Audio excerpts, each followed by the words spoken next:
The US has successfully carried out a large-scale strike against Venezuela, and Venezuela president has been captured along with his wife. Take a look at the report. I'm Allison Cossack, and we're coming on the air this morning to tell you that President Trump has confirmed that strikes on Venezuela have been happening over the past few hours. And according to President Trump, that Nicolas Maduro and his wife have been captured in Venezuela. There have been scenes of multiple explosions and low-flying aircraft. All of that heard beginning around 2 a.m. local time in the capital city of Caracas. And the FAA is now banning U.S. commercial flights in Venezuela airspace over what's being called ongoing military activity. This comes after weeks of the U.S. ramping up pressure on the government of President Nicolas Maduro, including seizing 2 oil tankers and conducting deadly military strikes on alleged drug boat smugglers. This week, the Pentagon released video of 2 vessels being hit, saying they were moving along known narco trafficking routes and engaging in narco trafficking. At least 115 people have been killed in more than 30 strikes since September. The U.S. also deploying a large-scale buildup of military forces and assets in the Caribbean, sending the largest, most advanced aircraft carrier in the world, the USS Gerald Ford. It's now part of the 15,000 U.S. troops that are operating in that region. That's in addition to the joint training exercises in Trinidad and Tobago, just 7 miles away from Venezuela. The U.S. is reportedly installing a radar system on that island.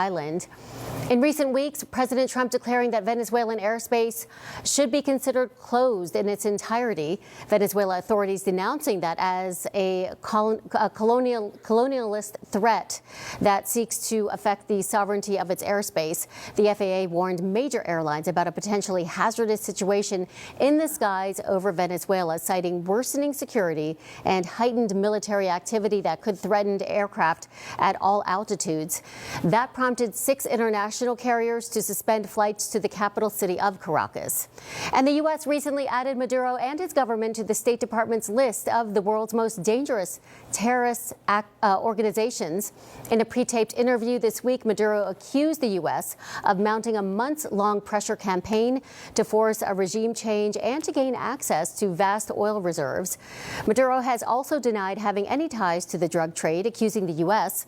of using the drug smuggling as a way to oust him from office. We all know that President of the US, which is Donald Trump, and President of Venezuela are having some misunderstanding for some months now, because the US presidents are accusing Venezuela people that they are trafficking drug to their country, that they don't want to see those drugs in their country again, that they should stop. If the Venezuela people did not stop, that they are going to give them problem. Even the president of Venezuela came out to come and make a speech that if the president of the US need problem, that they are going to give him problem. Look at now, the US president have just given the Venezuela people problem now.